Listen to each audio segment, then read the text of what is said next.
Hello everybody and welcome to part 3 of our e-commerce website lesson series, in which we are demonstrating how to construct custom online marketplaces from the ground up using open source technologies.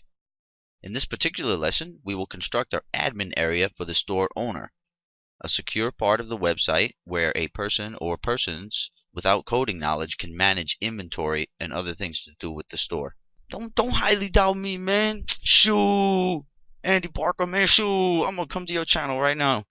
Shoo. Yo, don't doubt me, man.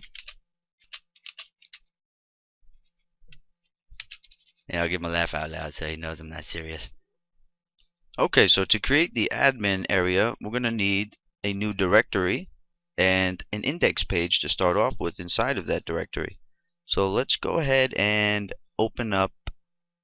Let's go to open. Let's just open the index page. And we'll take this page and we'll save it as, we'll make sure we create a folder right now while we're saving, into our store main root directory, new folder called store admin. Inside of it, save this as index. Save. Update links. Nope. Put a //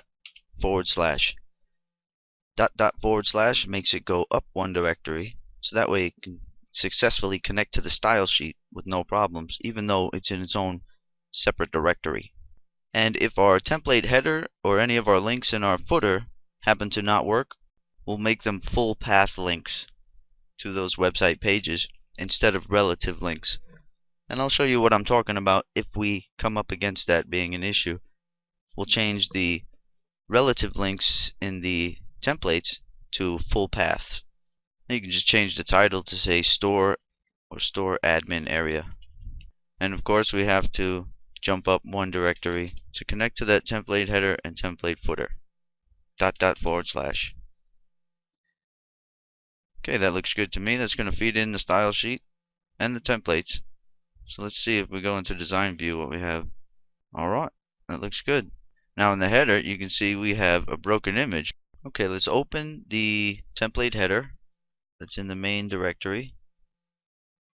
You see that link right there to that file, image source style. You have to put the whole full HTTP. There, now that you have the full HTTP in that source attribute, it will connect to that image file no matter what directory this header is planted into. And you'll still see broken images. Now you see one on both index pages. You'll see broken images in Dreamweaver on your local machine. But when you put these files online, that'll be the logo file sitting right there. You won't see a broken image, I guarantee. If you put it online, make sure you have this full path to the logo in the style folder. You can't go wrong. Alright, let's close that. Now we can close the original index page from the main directory, and now we just have the index page of the admin file. I'm going to start putting files up onto the server now. Okay, now we have to make sure that this is a secure page to where people who are not logged into the system as the store manager, they won't be able to even access these pages in this directory. So let's go into the code view, and right above doc type there, let's put a line break. And let's add PHP block. In the first line, we're going to session start. And this is necessary if you want to work with session cookies in PHP. And what sessions do is help you have persistent data. So if they're not logged in, you know there won't be a session variable established. But after they do use the login form that we're going to build right now, they would have their session variable established, and you'd know that they're allowed to be in here. So using what we know about cookies, we can pop in a little if condition like this that says if is not set session manager, then we send them to the header location of admin login.php, which is a page we're going to create in just a second. And that's going to hold the form that the admin would log into. So if they come into the admin directory, into the index page, and they happen to not be logged in yet, they're going to be ushered to the admin login page, which they'll have to have login credentials in order to log into the system. Now what happens is, if they are already sessioned in as the manager, then this code right here, or these two lines, will not execute. So the page will continue on and it will render into the browser. So you can put any content that you want. Like for instance, here I'm going to put in just a couple of questions. I'm just going to add a div here.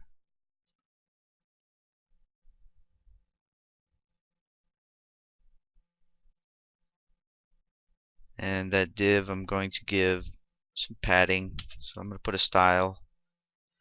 Padding left 24 pixels. Actually, let me make that margin left. There, that's better. See what that does? It takes it off the side, so it's not so close up against the edge.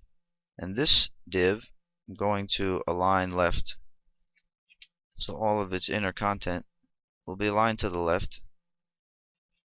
And I'm going to put a couple of questions here. First, I'll just put, and then I'm going to press enter to put a paragraph separation between those. And this one I'm going to make H2. Now here I can just have some questions. Manage, or not questions, but links. Manage inventory, put a break tag. Manage blah blah blah that we haven't created yet. So we'll just put blah blah blah there. Make this one a link to a page that we'll need to create called inventory list.php. And we're going to create that one too. And this one we'll just put a pound sign for a link holder. So when the store manager comes to this directory, which you can put links to this directory, or you can just secretly tell them where this directory is. For instance, if you want to open the footer and put full path links to the admin directory, you can do that. You can put a link called admin right there, make the navigation path for that link to this admin area, this index page. So if they're logged in, they will see this. Hello, store manager, what would you like to do today? Back in the code, we know if they're not logged in, their session manager is not enabled yet, we're going to usher them, send them to the admin login page, and exit this script so it doesn't process and show them any of that stuff. You send them straight to the admin login page where they can log in. Once they log in successfully, we'll header them straight back to the index page where they'll see that they're logged in. Alright, so here I am in PHP My Admin, because before we can even build a login form or anything like that, we should have an administrator or store manager in the database already that we can refer to. So let's just add ourselves. So here we have admin table, products table, transactions table. I'm going to click admin. There's 0 results in it, so there's no rows in it yet. I'm going to press insert here on top. The ID will auto increment, so I do not have to add that. The username is going to be Adam. My password is going to be, and I'll let you guys see my password, the last log date. Just put the day you're creating it. If you want to add somebody else at this point, you can add them right there. But I'm just going to add me for now. Go. And you can choose to, so let's browse that now. And you can see that we have one admin inside the system. You can choose to hash this password using some kind of salt hash, like MD5 or something like that. But that's up to you. But if you want to be extra secure, you can. And we have examples of that in our member system building tutorials for webintersect.com. Okay, I can close out the browser because I know I have one admin inserted into the system to log in with. So the first thing we're going to need, according to our code now, is admin login.php. So let's just file, save as.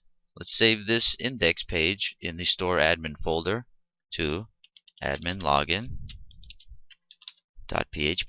It'll have the PHP extension already, so just admin login. Now before we go, let's go back to the index page of the admin area. Let's put a little comment for ourselves here.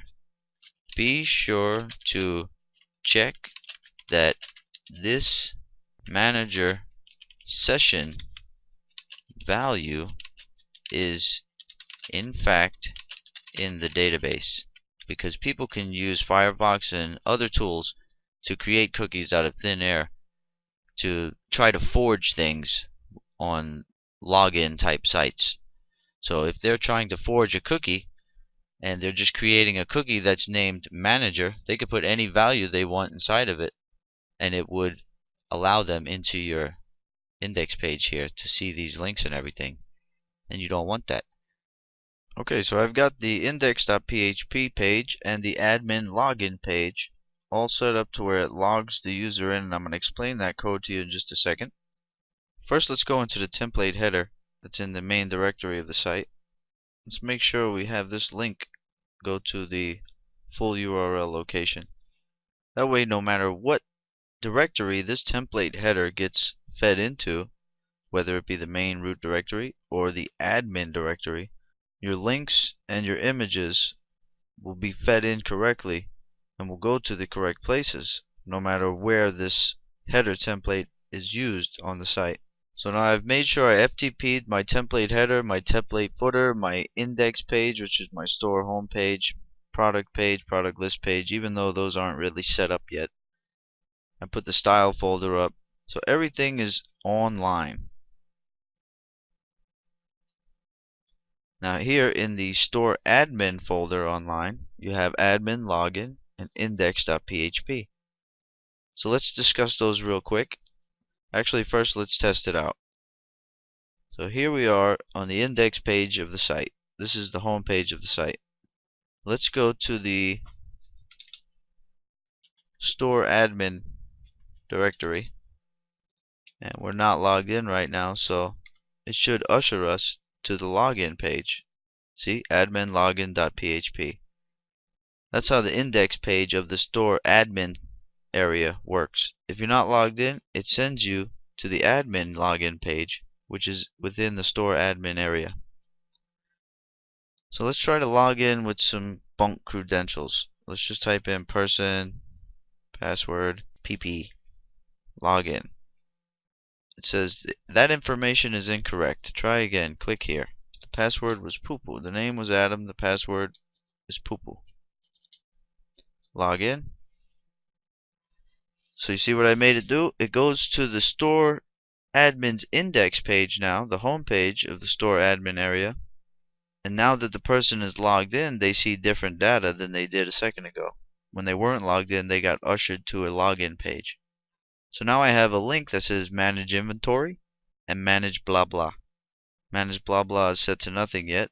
Manage inventory I set to a page called inventorylist.php, which is going to be within the store admin area. So now let me explain to you. We can close template header.php. I'll explain to you index.php and admin login.php. Both are scripts within your admin area. So don't mistake this index.php for your store's homepage index.php. It's a different thing. In the store admin, you have an index.php as well. Okay, so let's explain index.php to you now, which you can see lines 1 through 21 are a PHP block there, and under that it's just the regular stuff that assembled the header and the footer from the main directory of the site. And it has its own little body section that says hello store manager, what would you like to do today? And there's a couple of links right there. You can see one link is set to go to inventorylist.php. So, and this information only gets shown to the user if they happen to be logged in. So now let's discuss the important PHP block that's lines 1 through 21 on the top of the page. First thing we do is start session. That way we can enable ourselves to work with session variables. Then we run an if condition statement that's checking to see if is not set the session variable manager. Then we send them to header location admin login.php and then exit this script. So they'll be sent to admin login.php if they happen to not be logged in with the session manager variable, which the session manager variable gets created when they successfully log in on admin login.php. There's actually 3 variables that get created when they successfully log in. One is session ID, The one is session manager, and one is session password. And like I said, sessions are a way to create variables for yourself that are persistent data that you can carry from page to page, and they never get lost. You never have to manually transfer them from one page to the next. All you have to do is claim session start, claim the variable, grab the value out of it, which we're doing here.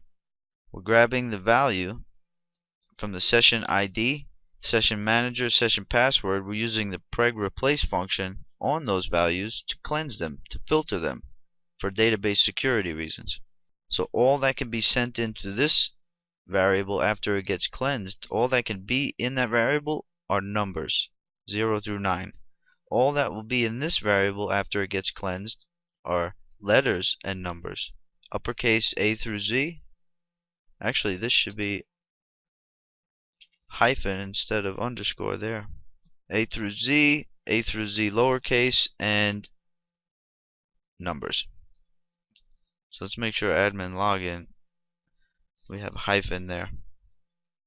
A through Z uppercase, A through Z lowercase, and nothing but letters and numbers, and that's all that will be in these variables when they get cleansed.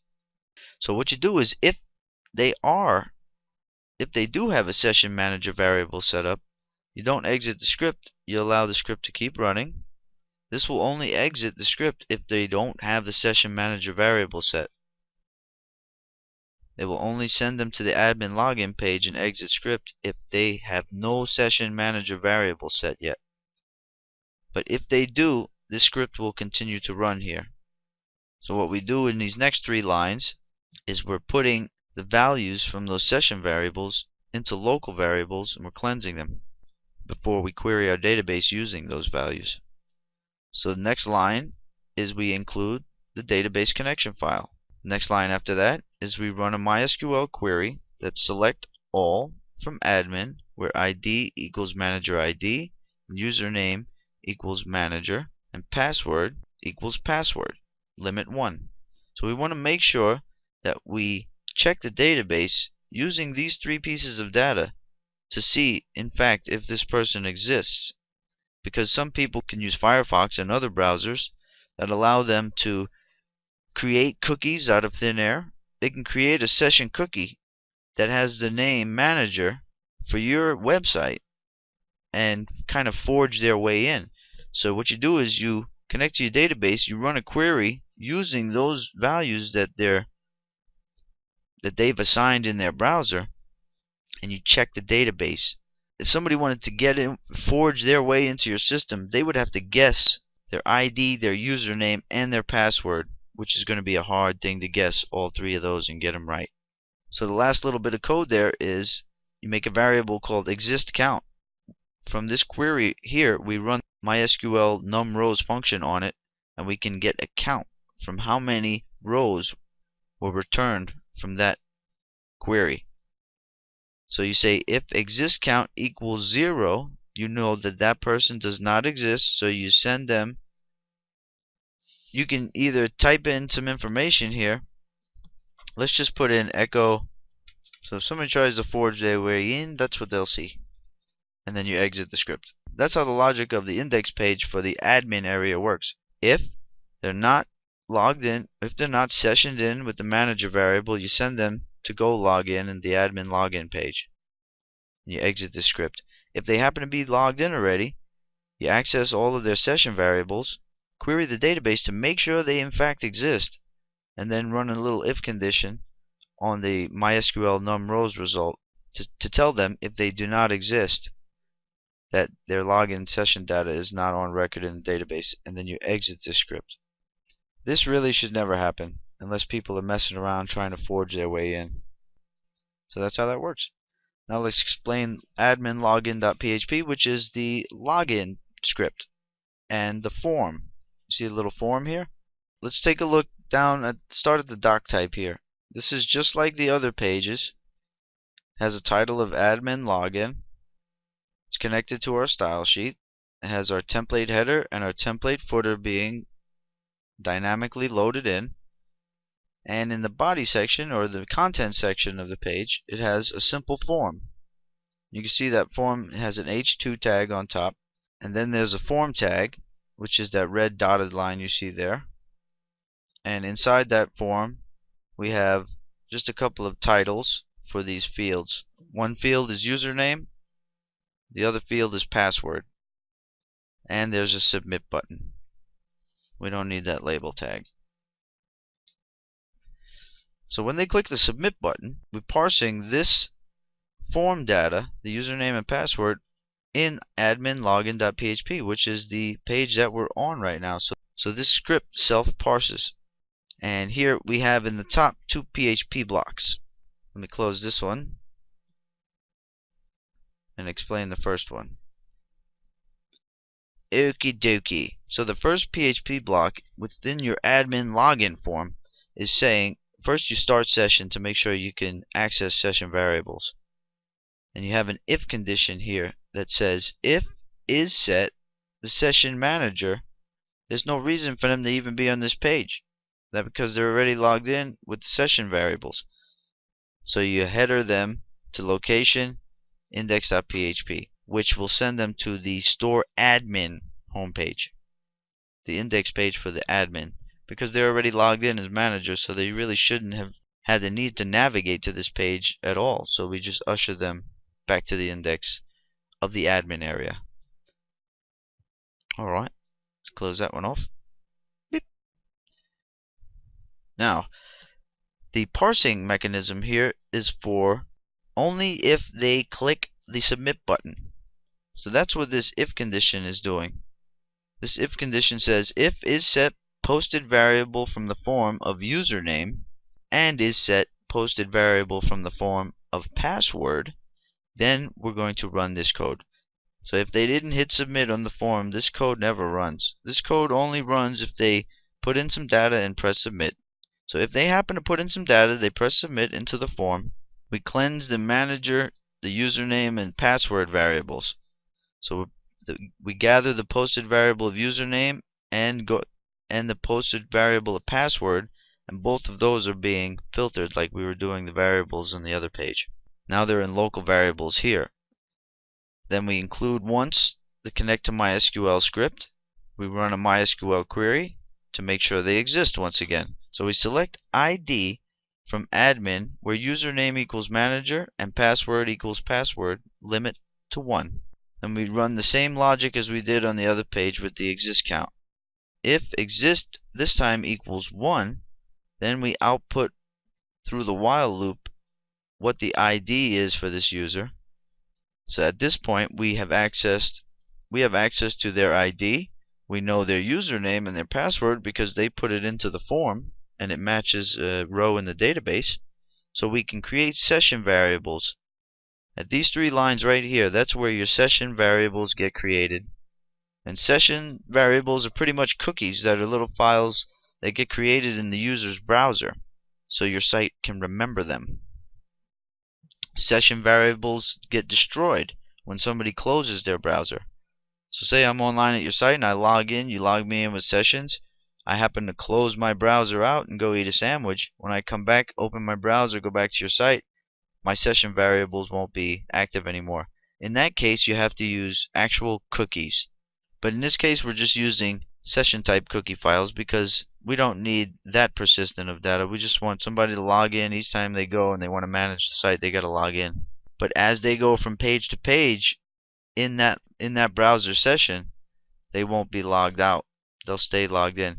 So all you have to do now is build a log out page, which will kill these session variables.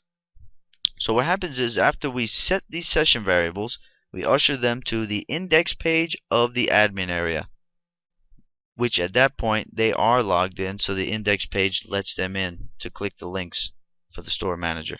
Else, you tell them that information is incorrect, try again, and when they click here, that'll send them back to the index page, which will notice that they're not logged in and then send them to the form again. It might be a little confusing for newcomers how this code works, but there's really no easier way to explain it to you. And this kind of code is necessary if you want a login system and an admin system for your store. Else, if you don't want to use this and it's confusing or whatever, you can just keep going into PHP my admin and putting your products into the product database that way, and then just FTP images up to your server. But if you want to have an admin system for yourself, for your clients, or people that don't know HTML or how to log into the server and everything, then you got to have a little admin index page and admin login. Alright, so now that we have successful login in part 4, let's see, we're in part 3 now? Yes, in part 4, we're going to create the Manage Inventory page, which is a page that will show a list of all the inventory items.